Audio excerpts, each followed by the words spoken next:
2021-এর মানে এই বছরের যে তোমাদের মডেল অ্যাক্টিভিটি টাস্কগুলো দেওয়া হয়েছে তার ফার্স্ট পার্টের সলিউশনটা তোমরা অবশ্যই দেখেছো। এটা হচ্ছে সেকেন্ড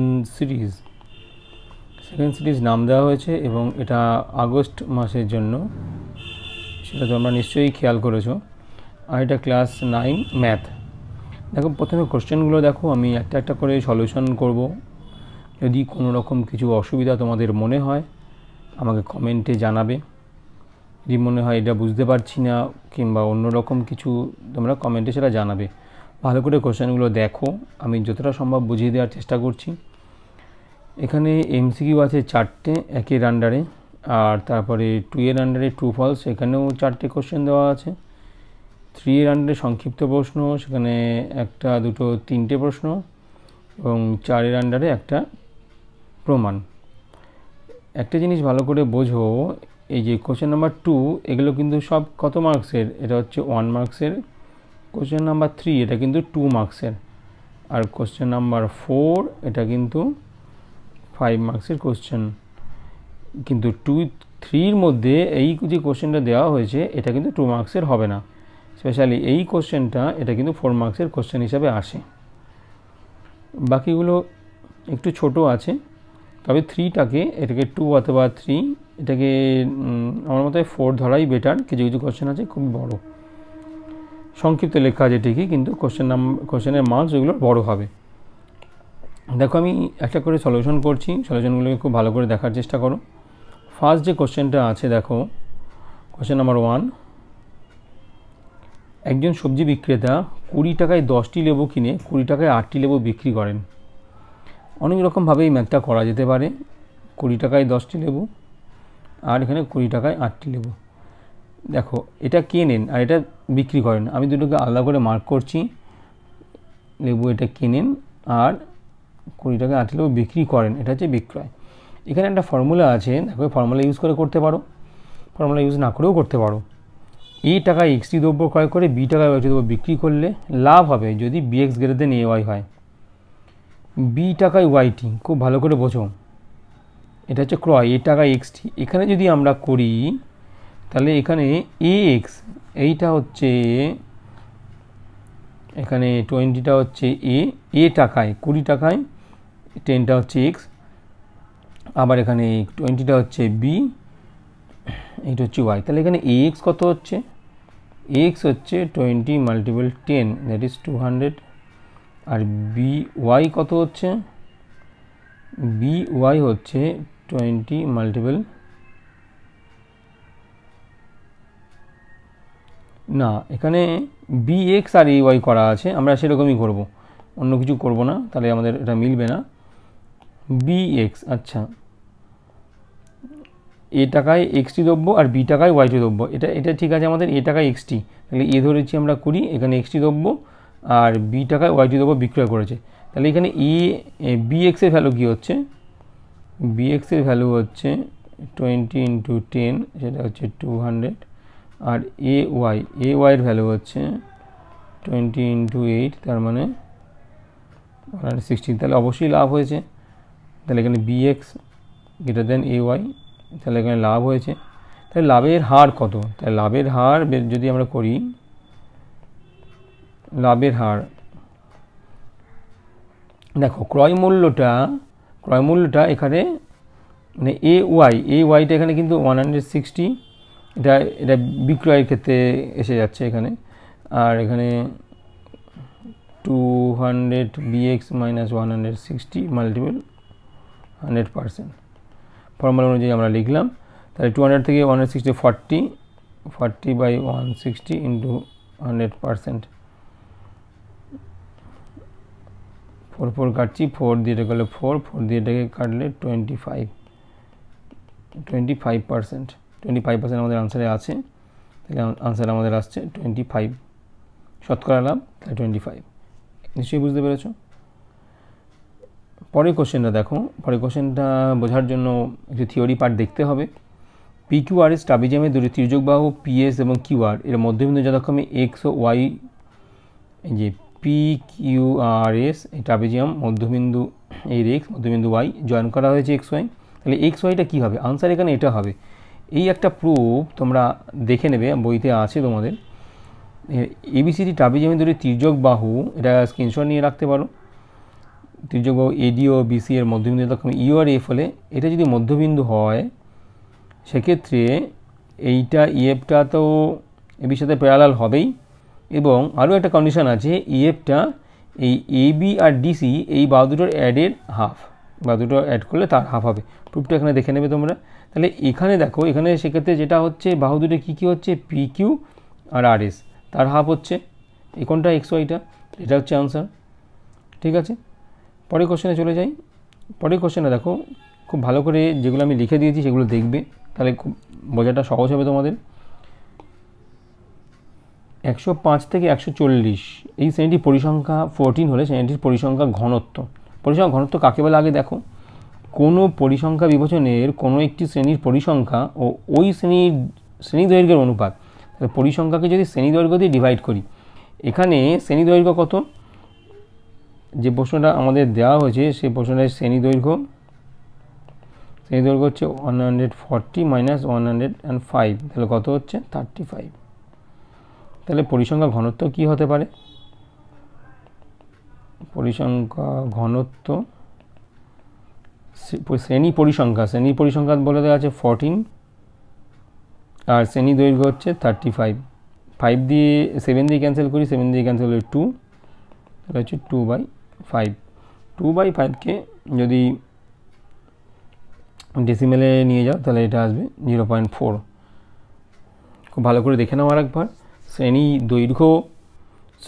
দৈর্ঘ্য আমরা বের করেছি, শ্রেণী দৈর্ঘ্য হয়েছে 140 মাইনাস 105 মানে 35। আর পরিসংখ্যা ঘনত্ব আমাদের আছে, শ্রেণীর পরিসংখ্যা এখানে আছে 14কে আমরা 35 দিয়ে ডিভাইড করেছি শ্রেণী দৈর্ঘ্য দিয়ে, তাহলে 7 দিয়ে ডিভাইড করলে 7 2 14, 7 5 35, 2/5 0.4। তাহলে এখানে অপশানে আমাদের 0.4 আছে, 0.4 ইজ দ্য আনসার। পরেরটায় চলে যাই। দেখো 3 মিটার লম্বা আর 2 মিটার চওড়া একটি আয়তাকার জায়গা, ধরো এরকম হতে পারে। 5 ডেসিমি বর্গটালি, এই জায়গাটা কিন্তু বোঝার আছে, 5 ডেসিমি বর্গটালি। 5 ডেসিমি হচ্ছে যে বর্গটালিটা ইউজ করা হচ্ছে তার বাহুর দৈর্ঘ্য 5 ডেসিমি, সেই 5 ডেসিমি বর্গটালি দিয়ে বাঁধাতে হচ্ছে। প্রথমে আমাদের যে করতে হবে, দৈর্ঘ্য প্রস্থগুলোকে আমরা ডেসিমিতে নিয়ে যাই। এখানে দৈর্ঘ্য হচ্ছে 5, দৈর্ঘ্য হচ্ছে আমাদের 3 মিটার, দৈর্ঘ্য 3 metre, metre kilo deca metre deci, পরের ঘরটাই ডেসি, তাহলে হচ্ছে 30 ডেসিমি। আর প্রস্থ হচ্ছে 2 মিটার 20 ডেসিমিটার। ক্ষেত্রফলটা এখানে আমরা বের করি, তাহলে এখানে ক্ষেত্রফল কত হচ্ছে 30 × 20 বর্গ ডেসিমি,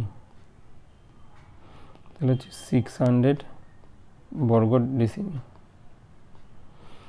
5 ডেসিমি বর্গটালি, তাহলে টালির ক্ষেত্রফল, এখানে কার ক্ষেত্রফল, আয়তাকার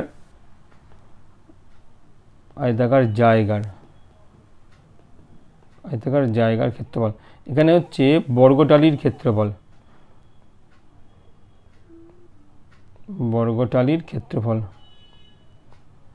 আমি বর্গটালি কথা লিখলাম, 5 × 5 বর্গ ডেসিমিটার, তার মানে 25 বর্গ ডেসিমি। টালি লাগবে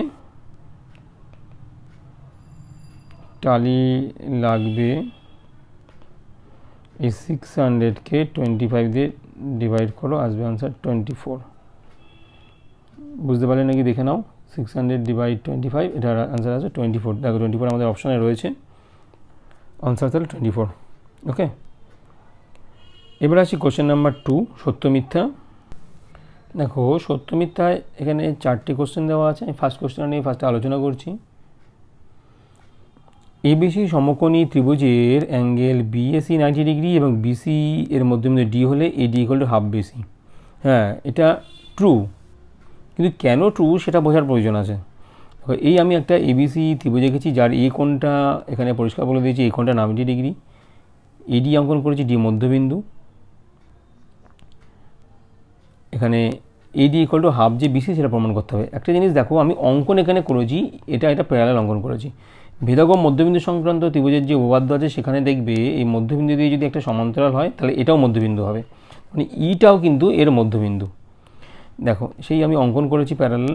এবার প্রমাণ করছি কি এইটা সমান্তরাল এবং হচ্ছে এসি তাদের ভেদক হলে এই কোণ দুটো আর এখানে এই কোণটা অনুরূপ কোণ, এই দুটো কোণই কিন্তু 90 ডিগ্রি। ঠিক আছে, এই কোণ এখানে 90 ডিগ্রি, আবার এই দুটো যেহেতু সমান্তরাল তাহলে অবশ্যই এই কোণটাও 90 ডিগ্রি হবে, তাই তো? আমরা তো তাই জানি এইটা সমান্তরাল এবং এই কোণটা যদি 90 ডিগ্রি হয় এই কোণটাও 90 ডিগ্রি হবে। কারণ কি, এই দুটো কোণের যোগফল 180 ডিগ্রি হতে হবে, সেটাই আমি লিখেছি। একটু শর্টে প্রুফটা করা আছে, প্রুফটা একটু দেখো। এই যে ত্রিভুজ দুটো, এই ওপরের এই ত্রিভুজটা আর এই দিকের এই যে ত্রিভুজটা, এই দুটো ত্রিভুজের মধ্যে কী কী মিল আছে? এই কোণটা 90 ডিগ্রি, সিইডি আর এইডি এই কোণটা, এই দুটো কোণ দুটোই 90 ডিগ্রি। ইডিটা সাধারণ বা দুটো ত্রিভুজেই আছে, আর এই বাহুটা সমান, কারণ একটু আগে বললাম এটা প্যারালাল, এটা মধ্যবিন্দু, তাহলে এটাও মধ্যবিন্দু হবে। তাহলে এই দুটো ত্রিভুজ কিন্তু সর্বসম ত্রিভুজ হয়ে গেল। যেই সর্বসম ত্রিভুজ হয়ে গেল, এই বাহুটার সাথে এই বাহুটা সমান বলতেই পারি। আবার এই যে বাহুটা, এটা তো এই বিসি এর হাফ, তাহলে এডিটাও বিসি এর হাফ হবে, তাহলে এখানে যে স্টেটমেন্টটা দেওয়া হয়েছে এটা সত্য। প্রুফটা তোমরা বুঝলে, এই প্রুফটা মনে রাখবে। এরপরে আমি 2 চলে যাচ্ছি। একটি পরিসংখ্যা বিভাজন তালিকায় একটি শ্রেণীর মধ্যবিন্দু 10, প্রতিটি শ্রেণীর দৈর্ঘ্য 6, এটি নিম্নসীমা হবে 8। দেখা যাক ট্রু না ফলস। দেখো একটা ফর্মুলা তোমরা ইউজ করতে পারো, নিম্নসীমা x উচ্চসীমা y হলে এটা তো মধ্যবিন্দু জানি আমরা, তাহলে x প্লাস y এখানে দেওয়া আছে 10। আবার শ্রেণীর দৈর্ঘ্য কিন্তু 6 দিয়ে দিয়েছে। শ্রেণীর দৈর্ঘ্য কী হয়, উচ্চসীমা থেকে নিম্নসীমা মাইনাস, সেটা 6 দিয়ে দিয়েছে। আর এখানটা এটা 10 দিয়ে দিয়েছে মধ্যবিন্দু, আমি ক্রস মাল্টিপল করেছি 20 হয়েছে। এবার এই দুটো যেই আমি অ্যাড করবো, এখানে x আর xটা ক্যান্সেল হয়ে যাচ্ছে, 2y থাকছে, আর এদিকে 20 আর এখানে 20 আর এখানে 6, 26 হয়ে যাচ্ছে 2y যেই 26 হচ্ছে, y হয়ে যাচ্ছে 13। y যেই 13 আমি পেয়ে যাচ্ছি, আমি এইখান থেকে x এর ভ্যালু পাচ্ছি, ওয়াইটাকে এপাশে নিয়ে গিয়ে 20 - 13 7। আর একটাভাবে পাওয়া যেতে পারে ডাইরেক্ট নিম্নসীমা ইকুয়াল 10 - 6/2। 6টা কী দেওয়া ছিল, শ্রেণীর দৈর্ঘ্য, মধ্যবিন্দু থেকে শ্রেণীর দৈর্ঘ্য হাফ করলেই 7 পাচ্ছি, কিন্তু এখানে দেওয়া আছে 8, তাহলে এটা হচ্ছে মিথ্যা। বুঝতে পারলে কীভাবে করলাম? তারপরে দেখো 2-3টা, এটাও একটু বোঝার। একটি সামান্তরিক আকারের ক্ষেত্র, একটি আয়তক্ষেত্র ও একটি ত্রিভুজাকার ক্ষেত্র একই ভূমি একই সমান্তরাল যুগলের মধ্যে অবস্থিত, তাদের ক্ষেত্রফল যথাক্রমে পি আর টি হলে রিলেশনটা, পি মানে হচ্ছে প্যারালোগ্রাম, পি আর রেক্ট্যাঙ্গেল, টি হচ্ছে ট্রায়াঙ্গেল। দেখো এই উপপাদ্যটা, একই ভূমি ও একই সমান্তরাল যুগলের মধ্যে অবস্থিত হলে একটি আয়তক্ষেত্র ও অন্য একটি সামান্তরিকের ক্ষেত্রফল সমান। তারা একই ভূমি আছে দুটোর, এই যে সামান্তরিক আর এই আয়তক্ষেত্র, একই ভূমি এবং একই সমান্তরাল যুগল, তাহলে এই আয়তক্ষেত্রের ক্ষেত্রফল যা হবে এই প্যারালোগ্রামের ক্ষেত্রফলও তাই হবে। তাহলে এখান থেকে আমরা কি লিখতে পারি, এখান থেকে আমরা লিখতে পারি প্যারালোগ্রামের ক্ষেত্রফল ইকুয়াল টু আর রেক্ট্যাঙ্গেলের ক্ষেত্রফল। আবার একটা ফর্মুলা, আবার একটা থিওরি দেখো, কোনো ত্রিভুজ ও কোনো সামান্তরিক একই ভূমি একই সমান্তরাল যুগলের মধ্যে অবস্থিত হলে ত্রিভুজের ক্ষেত্রফল সামান্তরিকের ক্ষেত্রফলের অর্ধেক। ত্রিভুজের ক্ষেত্রফল ABC ত্রিভুজের ক্ষেত্রফল, এই সামান্তরিকের যা ক্ষেত্রফল হবে তার হাফ হবে। তাহলে ত্রিভুজের ক্ষেত্রফল সামান্তরিকের ক্ষেত্রফলের অর্ধেক হবে। তাহলে টি ইকুয়াল টু আমরা কী লিখতে পারি, টি ইকুয়াল টু p/2। তাহলে এখান থেকে পি ইকুয়াল টু কী লিখতে পারি, 2t, তাই তো? তাহলে এই যে আমি লিখেছিলাম পি ইকুয়াল টু আর, তাহলে এখানে আমি লিখতে পারবো ত্রিভুজের ক্ষেত্রফল টি ইকুয়াল টু সামান্তরিকের ক্ষেত্রফলের অর্ধেক, তাহলে এখান থেকে লিখতে পারবো পি ইকুয়াল টু 2t, তাহলে একটু আগে আমি পেয়েছিলাম পি ইকুয়াল টু আর, তাহলে পি ইকুয়াল টু আর, আবার সেটা হলো 2t। দেখি রিলেশনে আছে নাকি, সেটা রিলেশনে কিন্তু দেওয়া নেই, রিলেশনে দেওয়া আছে t/2। তাহলে এটা তো হবে না, এটা হবে মিথ্যা। তাহলে এটা কি লিখবো, এটা মিথ্যা। ঠিক আছে, থিওরি দুটো দেখে নেবে খুব ভালো করে, স্ক্রিনশট নিয়ে নেবে দরকার হলে। 4এরটা দেখো, একটি সমবাহু ত্রিভুজের ক্ষেত্রফল ও উচ্চতার সাংখ্যমান সমান। দেখো আমি একটা সমবাহু ত্রিভুজ এঁকেছি, যদি বাহুর দৈর্ঘ্য এ হয় তাহলে এর উচ্চতা হয় √3/2 ইন্টু এ, আর ক্ষেত্রফল হয় √3/4 ইন্টু এ স্কোয়ার। এই দুটো সমান সাংখ্যমান, সাংখ্যমান সমান মানে √3/4 into A square equal to √3/2 into A. এই সাংখ্যমানের সমান। √3 ক্যান্সেল করো, 2 এখানে ক্যান্সেল করো, এ এখানে একটা এ থাকছে, তাহলে এখানে a/2 ইকুয়াল টু 1 হচ্ছে। তাহলে কী লিখতে পারি আমরা, a ইকুয়াল টু 2, কিন্তু এখানে দেওয়া আছে a ইকুয়াল টু 1, তাহলে এটা মিথ্যা। তাহলে আমরা ট্রু ফলসটা কমপ্লিট করলাম। এবার যাব কোশ্চেন নাম্বার 3। কোশ্চেন নাম্বার 3 কি, সংক্ষিপ্ত, খুব ভালো করে দেখে নাও। ফার্স্ট কোশ্চেনটা, একটি ঘড়ি পরপর 10% ও 5% ছাড়ে বিক্রয় করা হলো সমতুল্য ছাড়। ফার্স্ট টাইম 10% ছাড়া হলো। একটা জিনিস বোঝো, ধরো 100 টাকা দাম ছিল, প্রথমে যদি আমি 10% ছাড় দিই তাহলে দাম হবে 90 টাকা। এই 90-এর কিন্তু 5% ছাড় দিতে হবে, 90-র 5% মানে 4.5 টাকা 90 থেকে মাইনাস হবে, 4.5 টাকা 90 থেকে বাদ যাবে। ঠিক আছে, সেই হচ্ছে সমতুল্য ছাড়। মুখে মুখে করে ফেলা যায়। আমি যদি 100 ধরে করি, ধরি দাম ছিল 100, এখানে যেহেতু এটা একটু বড় অঙ্ক লিখে নিতে হবে, আর ফর্মুলাও ইউজ করে করতে পারো। দেখো আমি ফর্মুলা ইউজ করেও দেখিয়ে দিচ্ছি। পর্যায়ক্রমিকভাবে X% ও পরে Y% এই দুটি ছাড় দেওয়া হয়, তবে সমতুল্য ছাড় হবে এটা। এক্ষেত্রে আমি লিখে লিখে করছি। এক্ষেত্রে প্রথমে ছাড় 10%, পরে ছাড় 5%, তাহলে সমতুল্য ছাড়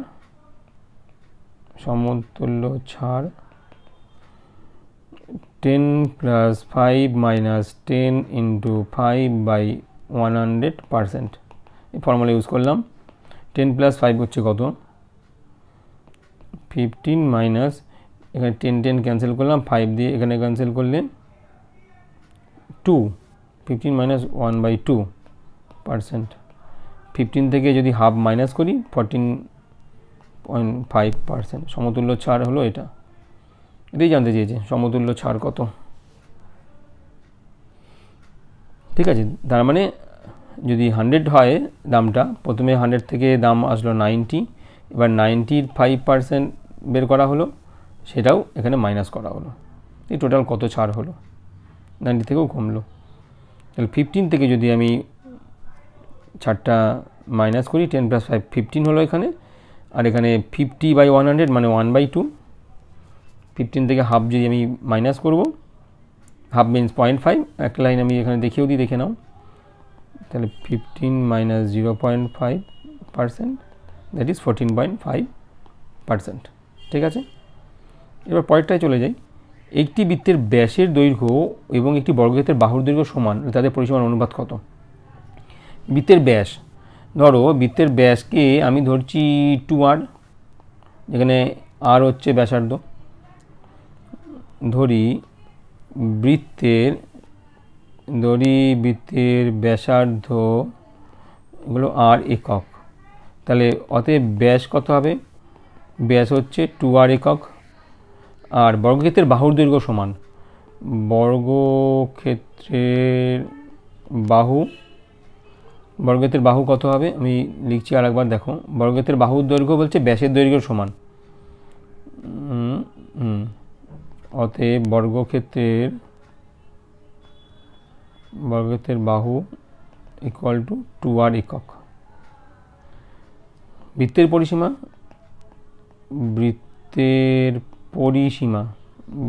পরিসীমা কত হবে? 2πr একক। আর বর্গক্ষেত্রের পরিসীমা কত হবে? বর্গক্ষেত্রের পরিসীমা হবে 4 × 2r একক, তার মানে হচ্ছে 8r একক। 8r একক পরিসীমার অনুপাত, নির্ণেয় অনুপাত, অতএব নির্ণেয় অনুপাত প্রথমে আছে বৃত্ত, তাহলে হচ্ছে 2πr = 8r। কী ক্যান্সেল হচ্ছে? আর ক্যান্সেল হচ্ছে, 2r এখানে ক্যান্সেল হচ্ছে, 4, তাহলে এটা আলটিমেটলি দাঁড়াচ্ছে π/4। π পায়ের মিনিংটা আমি করে দিই 22/7:4। 7 দিয়ে যদি আমি মাল্টিপল করবো এটা আসবে 22:28। আরও রেশিও মানে এটাকে আরও আমি সিম্পলিফাই করবো, তাহলে 11:14। 7 দিয়ে মাল্টিপল করে আমি 22 করলাম। এটাকে দেখে না ভালো করে আরেকবার। বৃত্তের পরিসীমা 2πr আমরা জানি, আর বর্গক্ষেত্রের পরিসীমা হচ্ছে 4 গুণ বাহুর দৈর্ঘ্য। তাহলে এইটার কোশ্চেনটা ভালো করে দেখে নাও, ব্যাসের দৈর্ঘ্য আর বর্গক্ষেত্রের বাহুর দৈর্ঘ্য সমান। তাহলে বর্গক্ষেত্রের বাহু হচ্ছে 2r, ব্যাসও হচ্ছে 2r, ব্যাসার্ধ হচ্ছে r, বৃত্তের পরিসীমা হচ্ছে 2πr। এবার এই দুটো অনুপাত 2πr আর এইটার এর অনুপাত 2π, এখানে আর আমি ক্যান্সেল করে দিলাম, 2 আর এটা ক্যান্সেল করলাম, 4 হলো, এখানে পাই থেকে গেল, π/4। পাই মানে হচ্ছে 22/7 আর 4 থাকলো। 7 দিয়ে যে আমি মাল্টিপল করবো এটা হচ্ছে 22 হয়ে যাবে, আর এটা হয়ে যাবে 28। 2 দিয়ে যে ডিভাইড করবো এটা হবে 11, এটা হবে 14। তাহলে আলটিমেটলি 11:14 হচ্ছে আনসার। ঠিক আছে, তাহলে এটা দেখে নিলে। এরপর দেখো একটা আয়তলেখ আছে। দেখো একটি গ্রামের 33টি দোকানের দৈনিক লাভের তালিকা নিচে দেওয়া হলো। 0 থেকে 50 হচ্ছে 8টা দোকান, এরকম লাভ হয়েছে। আর 50 থেকে 100 টাকা লাভ হয়েছে এরকম 15টা দোকানের। আর 100 থেকে 150 টাকা লাভ হয়েছে এরকম 10টা দোকানের। এটাকে আমি এখানে লিখে নিয়েছি। এবার এই যে তথ্যটার আমি হিস্টোগ্রাম অঙ্কন করব। দেখো কী করে আমি অঙ্কন করেছি।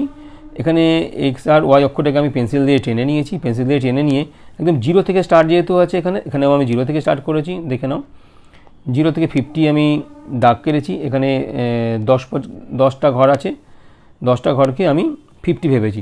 তাহলে এখানে আমাদের একটু ধরে নিতে হবে যে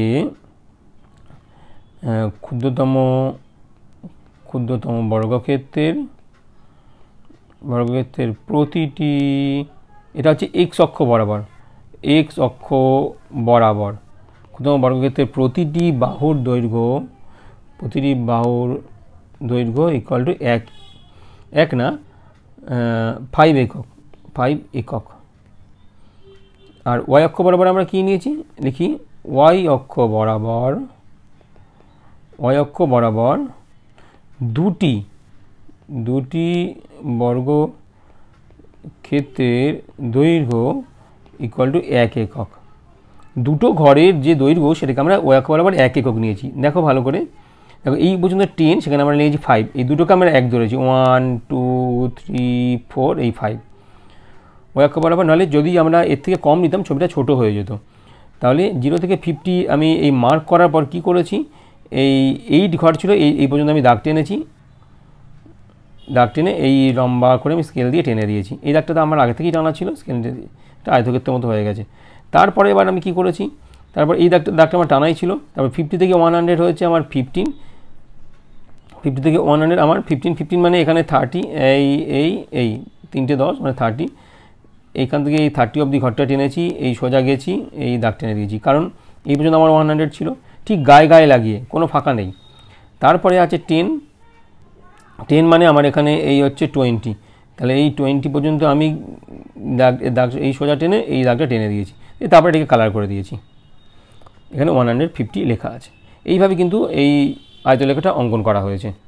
তো খুব ভালো করে এই জায়গাটা বুঝবে, এটাকে স্কেলিং বলে। এই স্কেলিংটা কিন্তু ঠিক না লিখলে 0 হয়ে যেতে পারে। তাহলে ওয়াই অক্ষ বরাবর আমরা কী নিয়েছি, দুটি বর্গক্ষেত্রের দৈর্ঘ্য 1 একক নিয়েছি। আর এখানে প্রতিটি বাহু দৈর্ঘ্য, বর্গক্ষেত্রের ক্ষুদ্রতম বর্গক্ষেত্রের প্রতিটি বাহু দৈর্ঘ্য কী নিয়েছি, 5 একক করে। তাই 10টা 50 হয়েছে। এখানে ক্ষুদ্রতম লিখে দিতে পারবো, বরাবর ক্ষুদ্রতম কথাটা এখানে লিখে দিতে পারো। তাহলে এই হয়ে গেল আমাদের আয়তলেখ। ঠিক আছে, এবার কোশ্চেন নাম্বার 4। এবার দেখো কোশ্চেন নাম্বার 4, একটা উপপাদ্য দেওয়া হয়েছে, যুক্তি দিয়ে প্রমাণ করো যে কোনো ত্রিভুজের দুটি বাহুর মধ্যবিন্দুর সংযোজক সরলরেখাংশ তৃতীয় বাহুর সমান্তরাল অর্ধেক। দেখো বিশেষ নির্বাচন ধরি, এবিসি ত্রিভুজের এবি বাহুর মধ্যবিন্দু ডি এবং এসি বাহুর মধ্যবিন্দু ই, ডিওই যুক্ত করলাম। ডিওই যথাক্রমে এবি ও এসির মধ্যবিন্দু হবে। এটা বিশেষ নির্বাচন। প্রমাণ করতে হবে কি, ডি সমান্তরাল বিসি, ডি বিসির সাথে সমান্তরাল এবং ডি এর হাফ। কীভাবে প্রমাণ করছি দেখো, অঙ্কন, এর জন্য একটা অঙ্কন করতে হবে। ডিকে এ বিন্দু পর্যন্ত এমনভাবে বর্ধিত করা হলো যাতে ডিই আর ইএফ ইকুয়াল হয়। এইভাবেই এটা মেপে ততটাই বাড়ানো হয়েছে। এই পাশেই যুক্ত করা হলো। এবার প্রমাণ দেখো, ADE আর CEF, ADE ত্রিভুজ কোনটা? ADE ত্রিভুজ হচ্ছে এইটা, আর CEF ত্রিভুজ কোনটা? CEF ত্রিভুজ হচ্ছে এইটা। এই দুটো ত্রিভুজের মধ্যে কী কী মিল আছে? এই দুটো ত্রিভুজের মধ্যে AE equal to EC, AE equal to EC কারণ তো মধ্যবিন্দু প্রদত্ত, আর AED equal to CEF, AED equal to CEF এটা হচ্ছে কি দেখতে পেয়েছো, এটা কি বিপ্রতীপ কোণ। আর DE equal to EF, DE equal to EF আমরা এইভাবেই এঁকেছি, তাহলে ত্রিভুজ দুটো কিন্তু সর্বসম হয়ে গেল। যেই সর্বসম হয়ে গেল, এই AD আর CFকে আমরা ইকুয়াল ধরলাম, আবার AD ইকুয়াল টু BDটা দেওয়া আছে, তাহলে এইটা ইকুয়াল টু এইটা, আবার এটা ইকুয়াল টু এইটা, তাহলে আমরা এটা ইকুয়াল টু এটা বলতে পারি, ঠিক আছে। তাহলে BD ইকুয়াল টু CF এখানে থাকলো রেডি হয়ে, এই জায়গাটা আমাদের কাজে লাগবে। এরপরে আবার অ্যাঙ্গেল DAE,